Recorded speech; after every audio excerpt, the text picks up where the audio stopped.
Hello la famille, j'espère que vous allez bien. Diana Bouli nous explique la raison du pourquoi elle a voulu quitter les réseaux sociaux. Nous allons quand même regarder cette vidéo ensemble.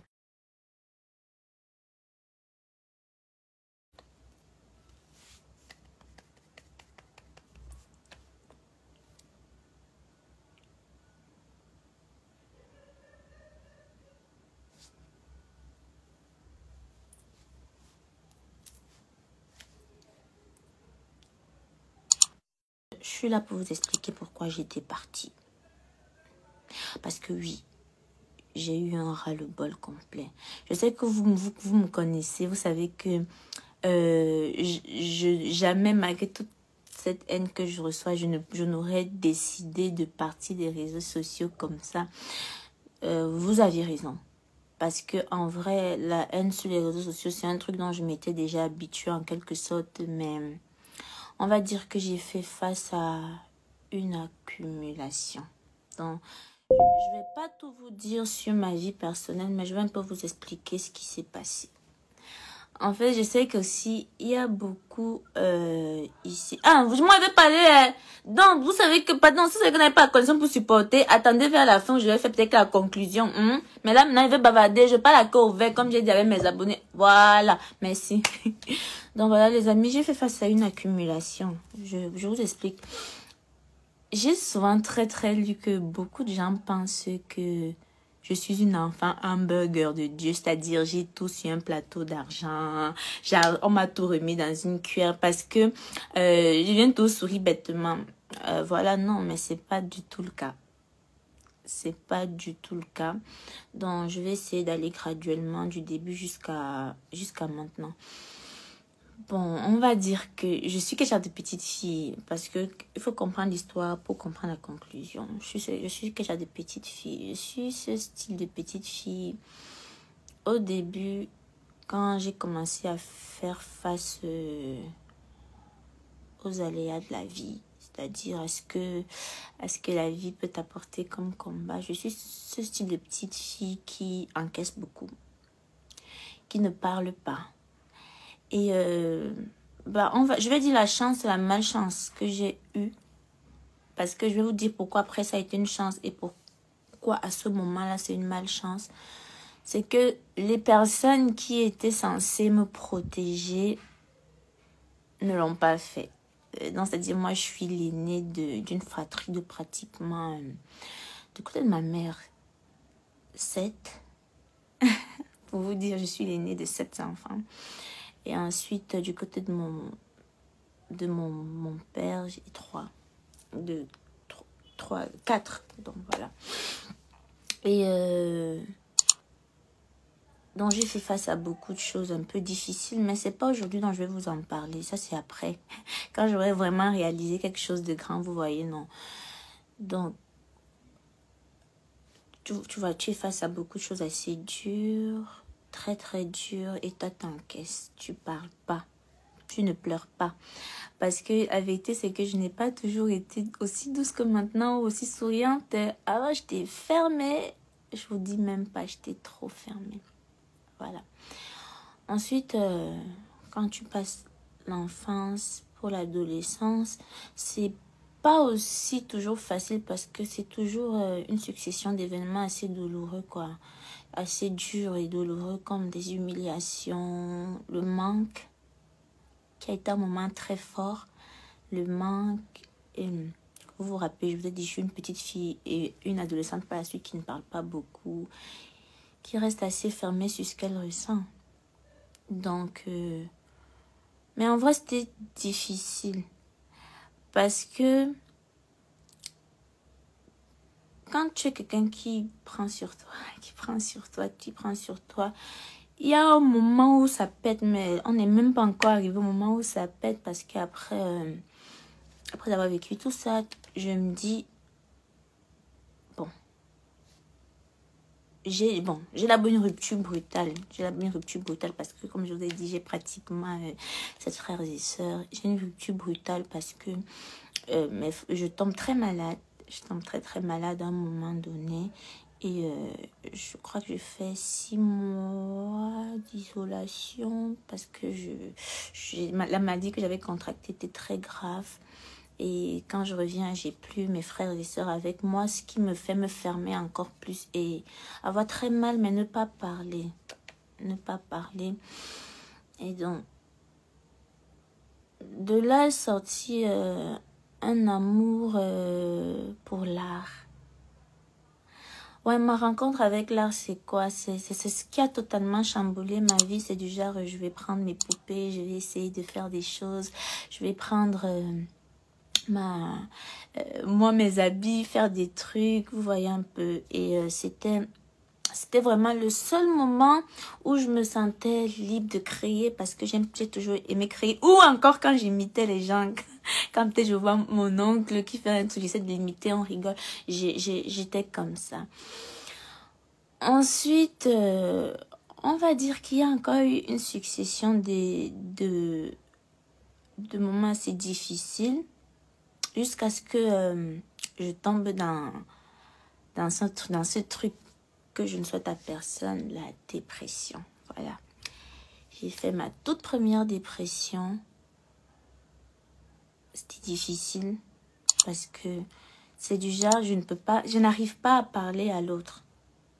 Je n'arrive pas à parler à quelqu'un, je suis là comme ça. Même s'il faut que je chiale, moi, je vais faire ma peau, je vais chialer. Après, je vais aller laver mon visage pour qu'on ne voie pas que je pleure. Donc, j'ai fait ma première dépression qui a été vraiment difficile. Mais quand j'ai vu comment j'étais en train de sombrer dans ce truc où je suis toujours triste, je me suis dit, bon, si je n'arrive pas à parler aux autres, peut-être il faudrait que j'arrive à m'auto-convaincre que ça va aller, vous voyez. Donc, je deviens ma propre conseillère. C'est vrai que j'ai des amis, mais comme je vous dis, j'arrive pas à parler. Je deviens ma propre conseillère. Je fais des trucs vraiment bizarres dans le sens où je me fais des vidéos à moi pour me consoler, quoi. C'était arrivé à ce niveau. Bah après ça, j'ai commencé à me pas remonter après parce que pour vous dire, la dépression, c'est pas un truc avec lequel il faut rigoler. C'est pas un truc avec lequel il faut rigoler. C'est un truc vraiment qui te prend aux tripes, si t'es pas fort, tu peux te faire du mal. Si t'es pas fort, tu peux te faire du mal, tu peux te faire du mal. Bon, j'ai fait cette première dépression. Là, j'ai essayé de m'auto-consoler comme je pouvais. Et encore, il y a eu des éléments encore difficiles que je peux pas vous citer parce que je ne pense pas que je suis assez apte pour m'ouvrir comme ça. Non, je ne pense pas. Il y a eu d'autres événements où j'ai fait encore une deuxième dépression. Ce qui a été super difficile parce que cette deuxième dépression, c'était dû au fait que j'entrais déjà un peu à l'âge adulte et il fallait que je trouve mon chemin, il fallait que je trouve ma voie. Vous voyez, donc je pouvais bien aller à l'école, mais il fallait que je trouve ce truc-là qui me rend épanouie en tant que jeune femme adulte et par la plus grande des chances, je ne saurais expliquer. Je réussis à ce qu'on dit percer sur les réseaux sociaux. Je me dis, oh putain, enfin. Pour moi, c'était le début du repos. Percer sur les réseaux sociaux, pour moi, c'était le début du repos. Je me dis, enfin, mais tout ça, toutes ces années d'humiliation, de manque, de tristesse, de pleurs, de mal-être personnel, je vais enfin pouvoir vivre de quelque chose qui me passionne, de quelque chose qui me parle. Donc, je commence à créer sur les réseaux sociaux, mais vous vous rappelez de tout ce qui m'est arrivé dans le passé comme trucs qui font mal. C'est un moteur pour moi pour pouvoir réaliser mes rêves. Vous voyez ce que je veux dire? C'est un moteur pour moi qui pouvoir réaliser mes rêves. Je me dis, je vais me venger de cette vie parce que je vais réussir et je vais tout casser. Mais j'oubliais quelque chose, c'est que entre-temps, je n'avais pas encore vraiment guéri ces blessures-là. Je les avais encore parce qu'en vrai, Je ne parle pas beaucoup. Il faut régler ça. Donc, je me suis donc lancée comme ça sur les réseaux sociaux sans savoir exactement c'était quoi qui allait me faire peur. C'était quoi qui allait m'aider. Je ne savais même pas dans quoi je m'embarquais. Mais tout ce que je savais, c'est que j'avais la chance. Parce que des jeunes talentueux, il y en a des millions sur cette terre. Mais moi, j'ai eu la chance que mon étoile soit allumée. Et c'est un truc que je dis toujours soit à mes abonnés, ceux qui me suivent, ils connaissent ce discours que je tiens. C'est que moi, j'estime que cette étoile-là, je dois la mériter. Et pour la mériter, je ne dois pas me morfondre, frère. Je dois bosser dur. Et au début du fait que je travaillais énormément, je faisais 3 vidéos par jour, vu que je savais que c'est des clips de l'époque que les gens aimaient, c'est le contenu qui me prenait énormément de temps.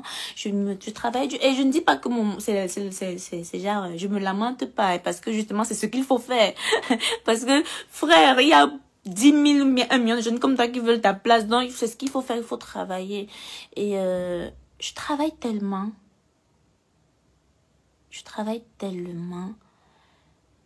que mon corps lâche. Et quand je dis que mon corps lâche, c'est vous l'épisode que vous connaissez, c'est l'épisode de l'anorexie. Je me dis, ça y est. Donc, c'est-à-dire que j'ai même pas encore fini de laisser l'autre là-bas derrière, que même dans ce qui me rend bien, je viens encore tomber sur des trucs comme ça. Là. Ça vaut quoi ici, là? Bah, la première fois que j'ai eu des problèmes avec la nourriture, c'était chiant. Je me disais, j'arrivais plus à manger. C'est-à-dire, je mange. Moi qui me la nourriture comme quoi là, je mange. Mon corps dit nada. Mon corps, j'ai la nourriture, j'ai dit yes. Mais heureusement, je commençais déjà à avoir un peu les moyens. Donc, je pouvais me permettre de prendre quelqu'un qui allait me suivre, un diététicien, comme on dit. Mais il me dit, ton anorexie là, c'est pas dû au fait que peut-être tu as un truc dans le sang qui ne va pas bien. C'est dans la tête. Il me dit, ça va être le stress. Et je me dis, mais qu'est-ce qui me stresse? C'est peut-être le boulot, je travaille peut-être trop. C'est peut-être ça peut-être faudrait que j'arrête un peu, il faut que je limite un peu mon travail. Peut-être je donne trop. Je donne plus que ce que je suis capable de donner. Comme d'habitude, non, je reste là avec moi-même, je commence à parler seule, que c'est encore qu'est-ce que je peux bien pouvoir faire. Je ne me rendais pas compte, mais j'étais déjà en train de sombrer dans un autre truc où bientôt moi, je n'aurai plus les armes pour me protéger. Je ne sais pas si vous voyez.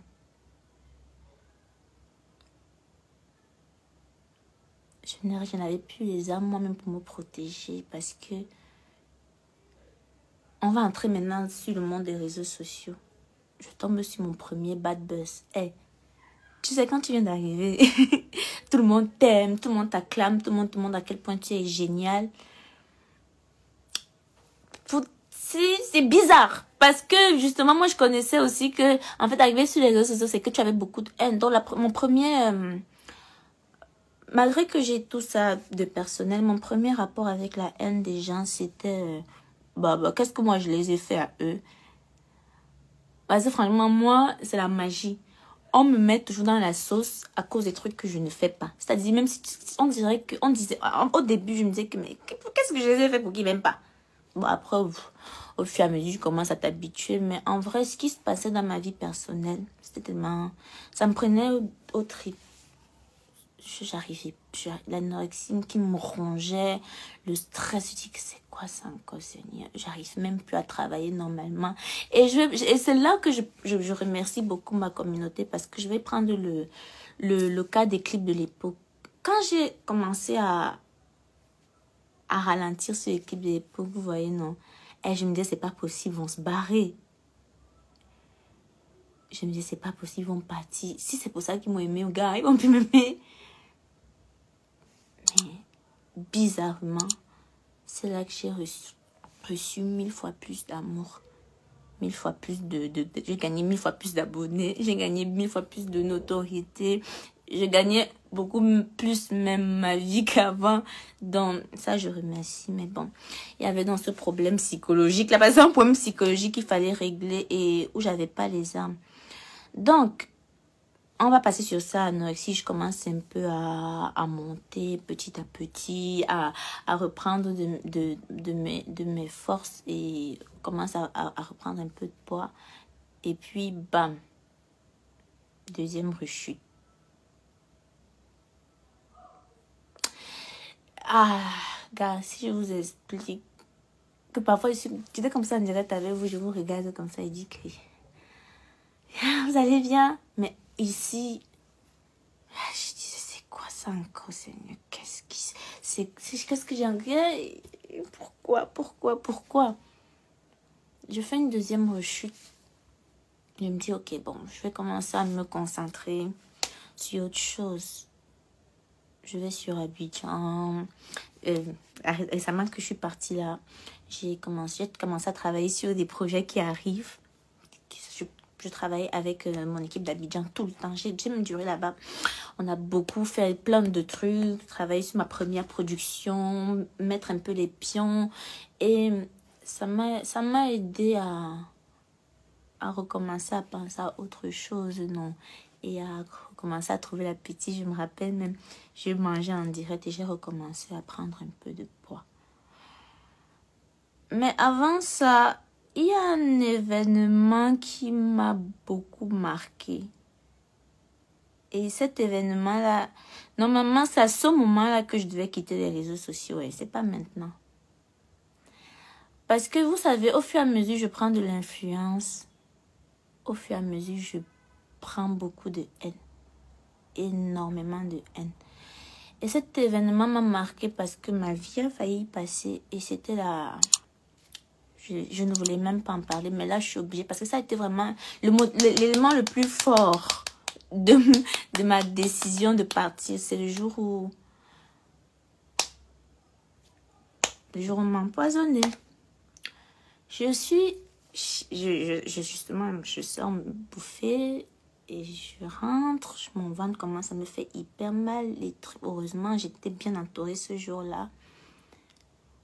Et je vous jure, ce jour-là, ma vie a failli passer. Je me suis dit, non, c'est pas possible. Je vais mourir. Et je vais mourir pourquoi?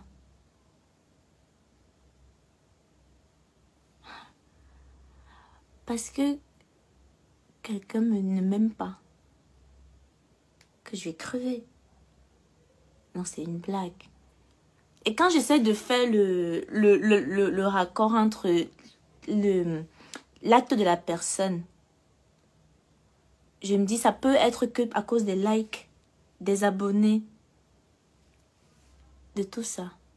Donc, il y a quelqu'un qui était prêt à ôter ma vie pour sa jalousie, quoi. Et moi, ça m'a dégoûtée. Ça m'a dégoûtée. Je me suis dit, vous aussi, si vous avez remarqué, j'ai commencé à réduire un peu sur les contenus parce que j'ai eu peur. J'ai eu très peur pour une fois. J'ai dit que non. Pour le moment, toute la haine là, c'était sur les réseaux sociaux. Maintenant, vraiment, voir ça dans ma vie comme ça. Parce que, mais, bon, heureusement, je vous parle, j'ai les larmes aux yeux. Hein. Je vous parle, je me rappelle encore de ce truc. Parce qu'il faut comprendre. Les amis, il ne faut même pas comprendre. Je suis entrée dans un monde de requins. Quand je vous disais que de requins, là, c'est un monde où, pour des abonnés, des likes, des trucs, il y a des gens qui sont capables de te ôter la vie. Vous vous rendez compte? Je me dis, mais en fait, je me suis assise et dit que, Seigneur, est-ce que c'est pas ou bien parce que je suis trop gentille, c'est pas mon monde ça. Non, c'est trop mauvais. Parce que je vais vous expliquer un peu comment je suis. Il y a beaucoup de personnes qui pensent que je suis un but ma personne ou hautaine. Eh, je me protège.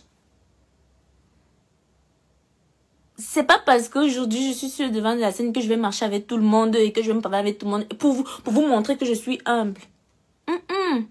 Je me protège. J'ai ce truc, oui, on n'aime pas me voir évoluer parce que on est d'accord qu'on le veuille ou pas. Je suis une personne, une jeune femme qui, je le dis toujours et je vais jamais le dire assez, j'ai commencé avec mon fil, mon aiguille, mes habits de l'époque là, et mon iPhone 6 que j'ai même galéré pour acheter, et mes trépieds et mes seaux. Je ne suis pas allée toquer sur la porte de quelqu'un que, oh, s'il te plaît, aide-moi. C'est maintenant par mon travail parce que, certes, je remercie vraiment tous que mes abonnés font pour moi, mais c'est à partir de mon travail que j'ai pu aussi attirer l'attention des gens. Mais pourquoi m'en vouloir? Parce que j'essaye avec mes moyens et avec ce que je peux de m'en sortir dans ma vie en fait. Dans ce monde, je ne suis pas obligée d'être l'amie de tout le monde, mais de lécher les bouts de tout le monde pour montrer que oh, je mérite d'être je mérite d'être dans le showbiz. Non, et je vais jamais le faire. Écoutez très bien, et je vais jamais le faire. Je vais jamais sucer quelqu'un. Quand je dis sucer, je parle dans le sens propre, le sens figuré. Le sens propre, vous connaissez déjà ce que ça signifie. Et figuré, c'est du genre faire semblant avec quelqu'un et dire que pour attirer ses faveurs.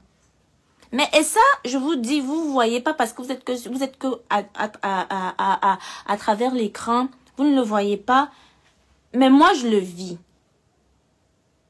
Moi, je le vis. Moi, je le vis clairement. Donc, je sais ce qui se trame, ce qui se passe. Ça ne m'intéresse pas. Je fais mon boulot. Dieu m'a donné ma part de créativité. Je fais mon boulot où on m'appelle de manière saine et que ça m'intéresse. Je suis pas obligée. Je ne suis pas obligée et je ne le ferai pas. Oui, parce que, vous le savez pas, moi, je me suis toujours considérée comme une rebelle. Parce que je suis comme ça et ça va pas changer. Parce que tu sais que ça devait changer, ça devait changer un jour. Mes galères, je les connais moi-même. Mes moments de bonheur, je les connais moi-même avec mon équipe, les gens à qui je fais confiance. Mais je vais pas sucer quelqu'un dans ce putain de métier pour montrer que je mérite ma place ou bien pour montrer que je mérite qu'on me donne de l'amour. Non. Et maintenant, pour la suite de ce côté-là, moi, je veux dire, on est dans un truc où on va toujours assimiler la femme artiste. Parce que moi, je dis artiste, c'est toutes celles qui font de l'art à des trucs chelous, à des trucs... À un moment donné, stop. À un moment donné, stop. C'est bon. Fatigué, on est. Oui, il y a des femmes qui peuvent se lever et réussir d'elles-mêmes. Là, je parle là du showbiz. Il y a des femmes qui peuvent se lever, avoir assez de niaque, assez de courage pour se créer quelque chose. Et moi, c'est pas que je veux me jeter les fleurs, mais je me jette même des fleurs, j'en fais partie. J'en fais partie.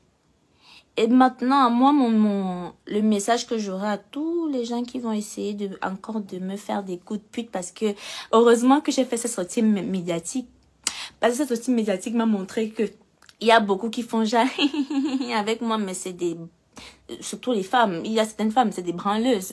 Et je pense que elles, là, je vais leur dire ça directement en face, que tu n'es qu'une putain de branleuse parce que t'es une grosse hypocrite de merde qui peuvent te tuer. Pourtant, elles viennent faire genre, oh, on m'appelle.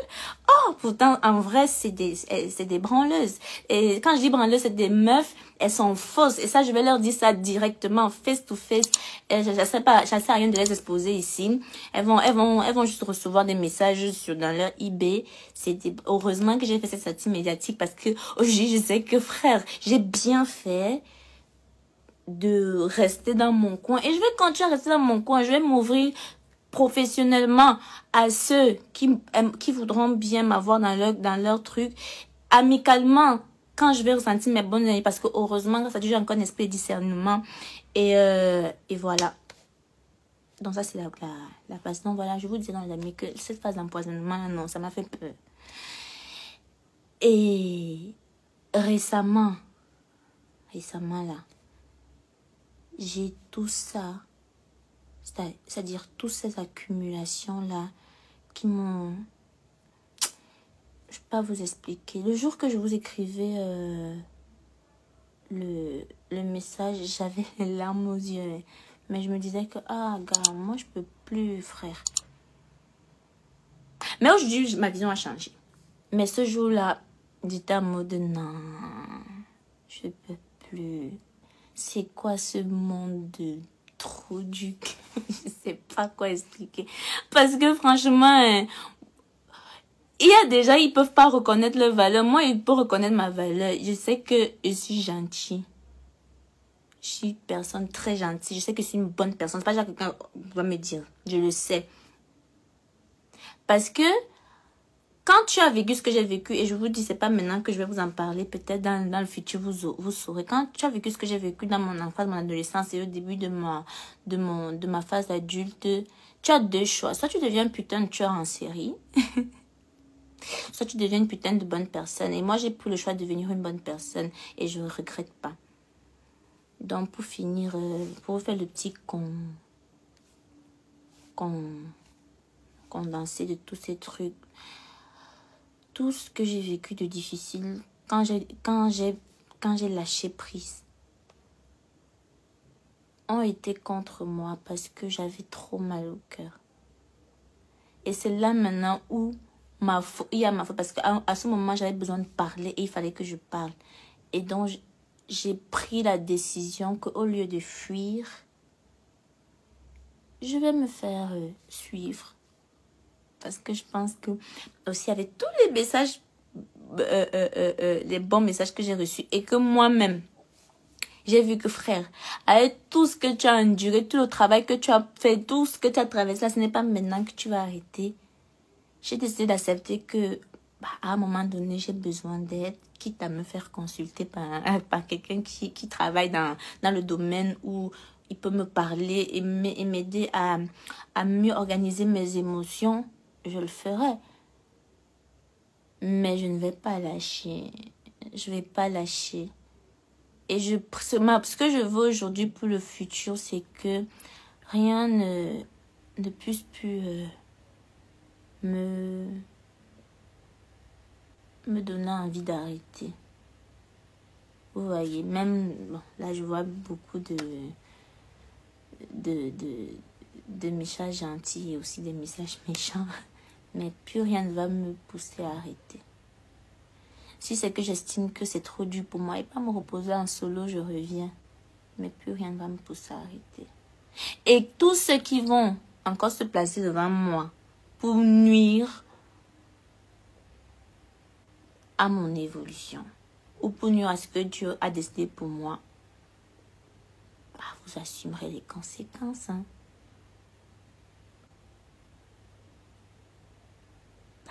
Vous assumerez les conséquences. Parce que de toute façon, je viens, c'est pas pour enfiler les perles. C'est pour pouvoir me venger contre cette vie. En vrai, c'est même pas Dieu qui est injuste, c'est la vie qui est injuste. Et ma meilleure vengeance, c'est de briller, de continuer à briller jusqu'à ce que c'est vous, mes abonnés, les gens qui m'aiment, qui n'auront plus besoin de moi. Vous serez fatigués de ma tête. C'est là que je vais me dire, je crois que c'est bon, je dois prendre congé. Mais je sais qu'il y en a beaucoup qui sont pas fatigués de ma tête. Ceux qui ne m'aiment pas, ça va vous passer comme le beauté m'a dit, partez sur le courant. Vous voyez, non. Voilà. Mais pour ceux qui m'aiment et tout, je serai là encore. Et j'espère longtemps, jusqu'à ce que ce soit vous qui ne vouliez plus de moi.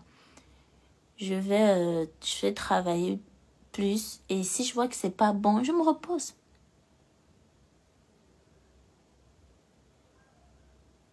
Je me repose.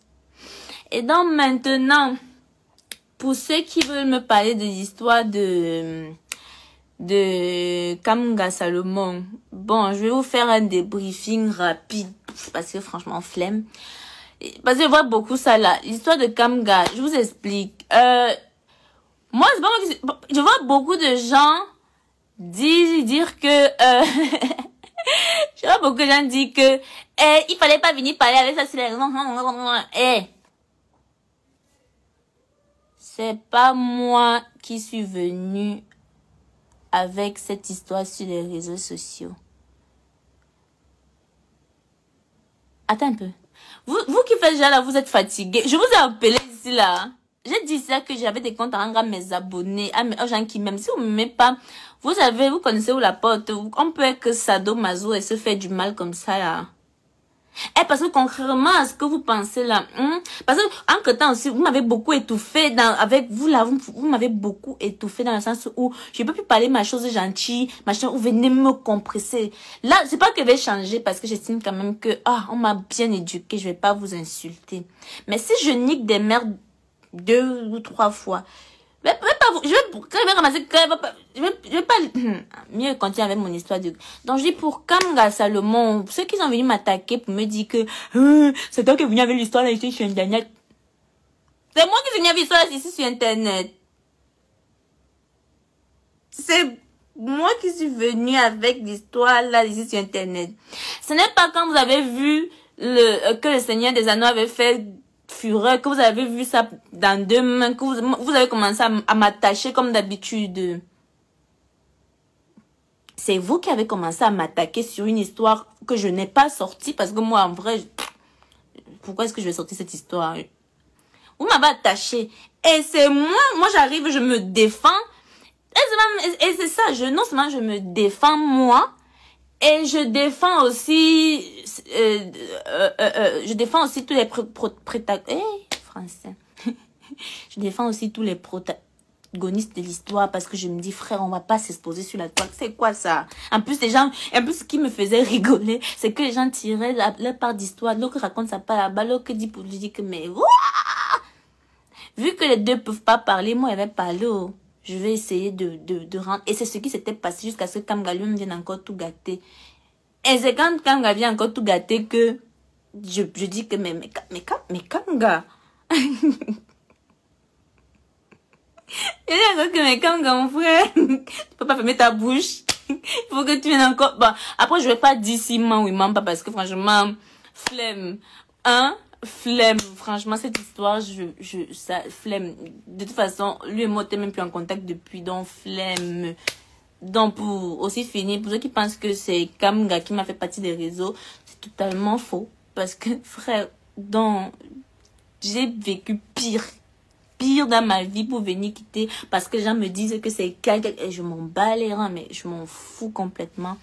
Et c'est pour ça que vous avez eu cette image de moi dire. Parce que vous dites comme vous venez nous comparer. Pourtant, nous, on s'entend très bien. On n'a aucun problème. C'est même pas... C'est quoi?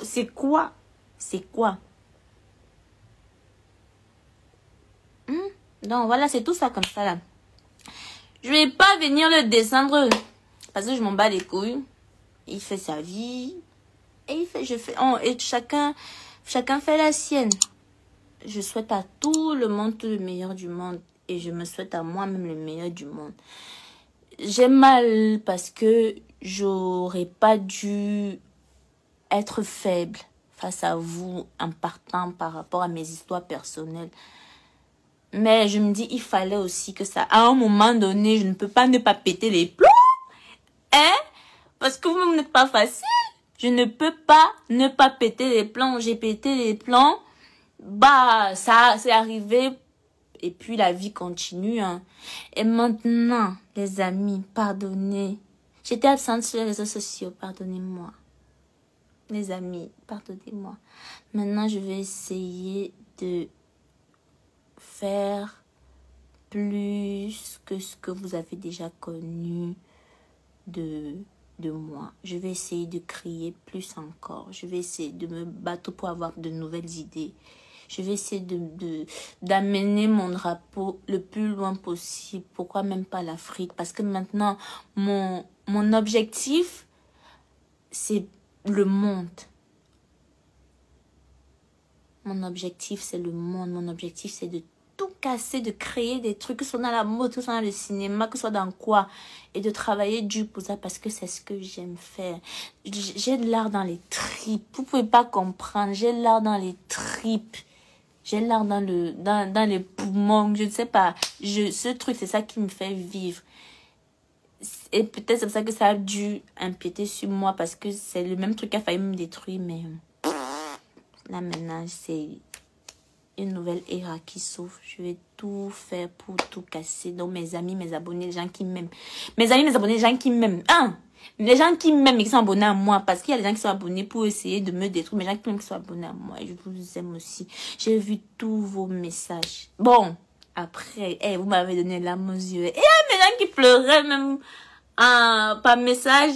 Et merci beaucoup. Franchement, merci beaucoup. Et à toutes les personnes vraies qui m'ont envoyé des messages. Muriel. Oh, Muriel Blanche, merci beaucoup pour ta bienveillance. Parce que, vous savez pourquoi je vais vous dire qu'elle est bienveillante? Parce que c'est l'une des personnes, sans me connaître, a su me donner des conseils dès qu'elle m'a vue. Et des conseils qui allaient dans le bon sens. Donc, son message était logique et cohérent. Merci beaucoup. Ma coach, merci maman pour tous tes gentils messages. Mon équipe de management qui a su me soutenir. Il y a tellement de personnes qui m'ont encouragée. Et je vous remercie beaucoup pour ça. Merci beaucoup. Maintenant, mes haters, parce que c'est vous, comme vous tous qui écrivez là. Non, je vais vous donner encore 2 minutes. Je vous donne 2 minutes de mon temps. Vous allez seulement, parce que franchement, vous allez seulement continuer à avoir le goitre. Vous allez continuer à avoir le goitre. Regardez tout ce que vous allez dire, non, ça me traverse. Maintenant, non, ça glisse moi comme... Franchement, non. Si c'est que j'avais pas les codes pour supporter vos injures, j'avais pas vous discrépance. Maintenant, avec vous discrépance, j'en ai rien à branler. Vous allez avoir le goitre seulement de voir comment les choses continuent pour moi. Ben voilà, elle nous explique que, en tout cas, quand on écoute bien la vidéo, elle nous explique plein de choses. Mais en fait, il y a des gens aussi qui se basaient sur l'histoire de K.S. Bloom. Pourtant, c'est pas ce qu'elle dit en fait dans sa vidéo. Elle dit l'histoire de K.S. Bloom, c'est pas pour ça qu'elle a voulu quitter les réseaux sociaux. Elle a voulu quitter les réseaux tout simplement parce que c'était trop de choses en fait. Trop de choses qui ont été accumulées. Elle nous parle de l'histoire d'empoisonnement. Je suis même choquée. Elle nous parle de perte de poids. Vous voyez cette jeune femme, ça se voit qu'elle n'est pas du tout bien. Regardez même dans ses yeux en fait, quand elle explique l'histoire, le pourquoi elle a voulu quitter les réseaux sociaux. On sent très bien dans sa voix qu'elle n'est pas du tout bien. Elle n'est pas bien. Mais je pense que beaucoup de personnes ne se rendent pas compte en fait. Il y a d'autres qui viennent la critiquer et tout. Oui, tu avais dit que tu allais partir, pourquoi tu es revenu et tout. Non, il n'y a pas à la critiquer en fait. Parce que vous ne savez pas exactement ce qu'elle vit en fait, ce qu'elle vit réellement dans sa vie. Il y en a qui sont là en train de dire oui, c'est l'histoire de K.S. Bloom. Non, comme vous-même vous voyez, elle explique très bien que l'histoire de K.S. Bloom, c'est pas pour ça qu'elle a voulu en fait quitter les réseaux sociaux en fait. Donc arrêtez en fait de la juger. C'est comme ça que vous faites maintenant. Il y a certaines personnes qui sont tellement faibles moralement qui vont essayer d'aller se faire du mal en fait. Et c'est de là, mais après vous allez vous rendre compte que c'est trop tard. Elle a vraiment besoin du soutien en fait. Elle a besoin de votre soutien. Que de rester là en train de la juger et tout et tout. Quand je regarde un peu même le direct qu'elle a fait dans les commentaires, il y a plein de personnes qui l'insultent et tout. Reste là où tu étais et tout. Pourquoi tu dis tu pars et tu reviens? Elle a le choix, elle a le droit de revenir en fait. C'est son compte. Au lieu de la soutenir, en fait, vous êtes là en train de l'insulter et tout. Ça ne sert à rien en fait. Parce qu'on est... Vous voyez, est-ce que déjà même là, on ne sait vraiment pas ce que se passe dans la vie de chaque personne. Elle vivait des choses en fait que nous-mêmes là, on ne savait pas du tout en fait. Elle vivait des choses qu'on ne savait pas, mais vous passez votre temps à l'insulter. Est-ce que vous-même là, où vous êtes là, vous avez su qu'elle a eu soit d'empoisonnement ou quoi? Personne n'a su ça. Personne en fait. Vous la voyez souriant sur TikTok, sur les réseaux sociaux, sur Facebook. Vous croyez qu'elle va bien, tout va bien dans sa vie en fait. Non, on croit que tout va bien dans sa vie, mais non, il n'y a rien qui va en fait. Il n'y a rien qui va. Elle a décidé de quitter. Elle est même venue en fait faire un post. Elle n'était pas obligée de le faire. Elle pouvait même disparaître comme ça des réseaux sociaux. Elle est venue quand même faire un post pour ses abonnés, pour des personnes qui l'aiment. Pas pour des personnes qui ne l'aiment pas. Mais quand on voit les commentaires et tout, c'est plutôt des personnes qui ne l'aiment pas, qui viennent en fait commencer à commenter son post pour l'insulter et tout. À un moment donné, là, il faut arrêter. Apprenez à soutenir les gens. Soutenir les gens. Il faut soutenir, en fait. Parce que elle a vraiment besoin d'aide. Regardez-la bien. Vous-même, regardez un peu cette vidéo, en fait. Regardez un peu, écoutez un peu. Comme elle parle et tout, dans sa voix et tout, dans ses yeux. On sent qu'elle n'est pas bien. Elle fait même un effort, en fait. Elle fait un effort, en fait, pour être là.